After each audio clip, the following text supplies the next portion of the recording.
principales ideas de la filosofía. Filosofía analítica.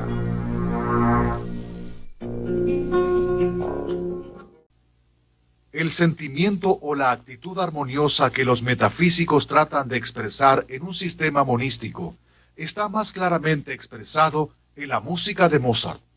Los metafísicos son músicos sin habilidad musical.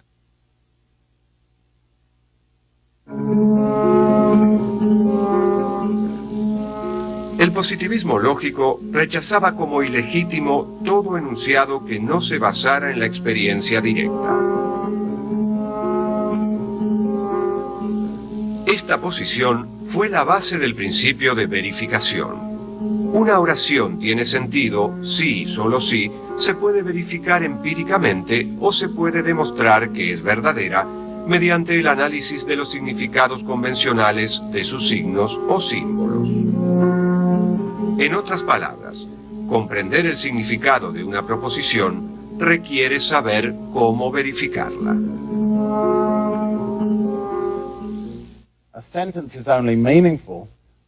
Una oración solo tiene sentido cuando la podemos verificar con la experiencia, por alguna experiencia visual o auditiva o cualquier tipo de experiencia.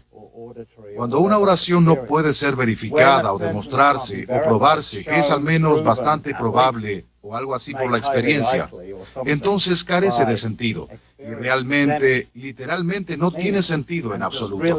Ni siquiera es falsa, carece de sentido. No es que sea incorrecta.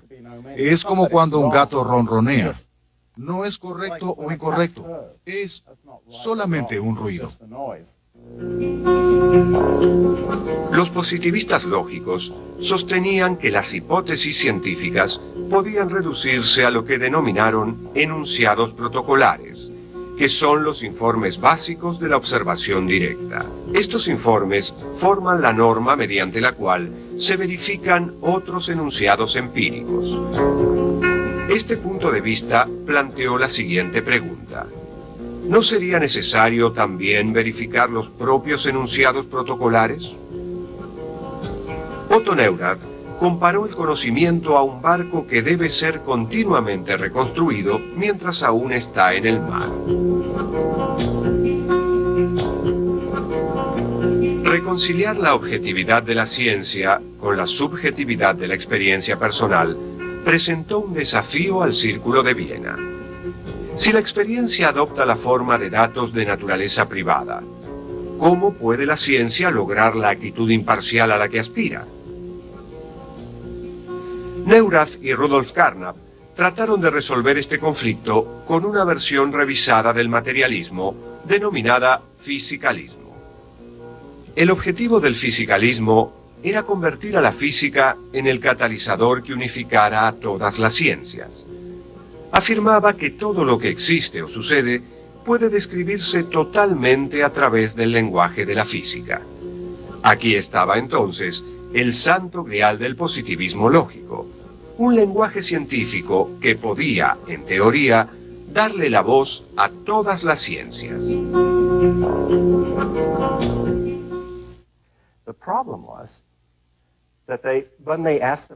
El problema fue que cuando se preguntaron, ¿qué quiero expresar exactamente con observación?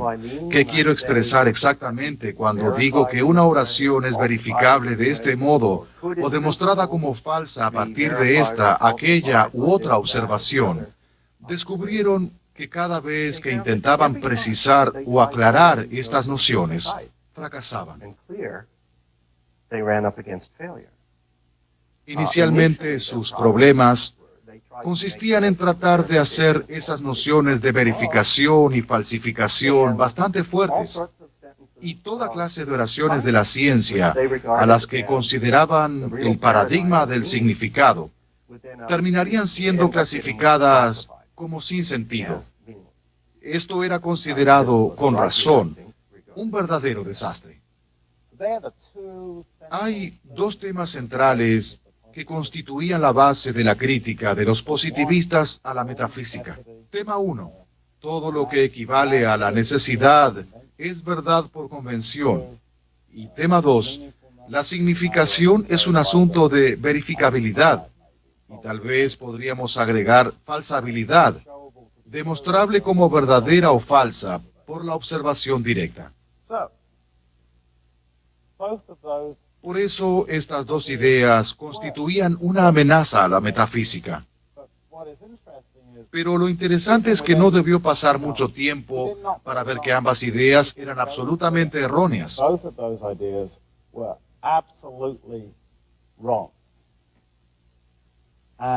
Y no es llegar demasiado lejos decir que hay una suerte de consenso en la filosofía contemporánea angloamericana. Y no quiero hablar de algo que desconozco. Por eso hablo de filosofía angloamericana. Hay una suerte de consenso. Esas ideas estaban mal dirigidas, simplemente mal dirigidas. 2 años después de la muerte de Ludwig Wittgenstein, se publicó su libro Investigaciones filosóficas.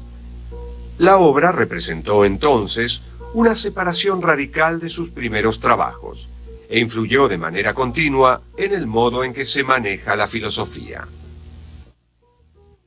En este libro se estableció la naturaleza del vínculo entre las palabras y las cosas.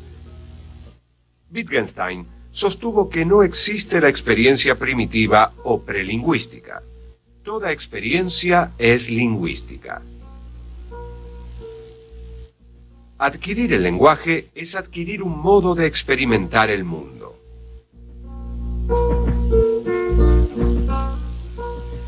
El lenguaje nos da nuestra ventana hacia el mundo, y cada lenguaje es una ventana a un mundo diferente.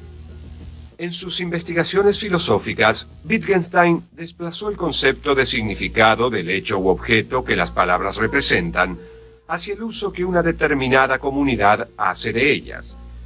Puesto que el lenguaje solo adquiere significado a través de su uso social, todo vínculo entre una palabra y su objeto depende de las reglas fijadas por aquellos que usan esa palabra.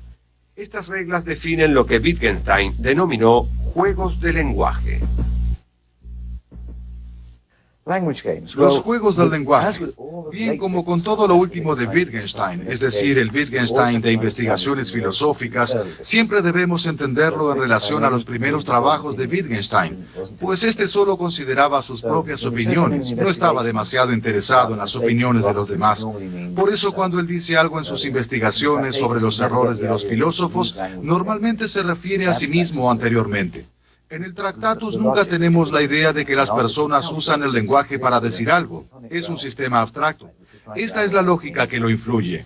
Es un cálculo que subsiste en el reino platónico que estamos tratando de analizar y comprender. En las investigaciones él rechazó la visión total e introdujo dos temas que son directamente negaciones de los dos temas previos. Uno es que siempre debemos ver el lenguaje en uso por los hablantes, no mirarlo en abstracción como si fuera un cálculo abstracto, sino pensarlo como lo que la gente usa en un contexto específico para lograr propósitos específicos. Entonces, eso era una parte. La otra consistía en enfatizar la diversidad de clases de oraciones, otro gran tema de las investigaciones. No todas las oraciones hacen lo mismo, no todas describen hechos. Servirán a diferentes propósitos y no deberíamos tener esta posición demasiado simplista acerca de lo que hacen las oraciones. La idea de juegos de lenguaje intenta captar eso. Por eso la idea era que un juego de lenguaje es una actividad. Por eso tenemos la idea de juego. Una actividad del uso del lenguaje en la que están entrelazados, como él dijo, muchos otros aspectos de los hablantes, lo que él denominó su forma de vida. La filosofía tradicional, según lo expresado por Wittgenstein, despoja a las palabras de aquello que les da vida, el aire fresco del uso cotidiano y el sustento de los contextos ordinarios. Persiguiendo esencias, conceptos puros, procesos inmateriales y fundamentaciones últimas, los filósofos lograron crear un recipiente bien sellado que los aísla del mundo tal cual es.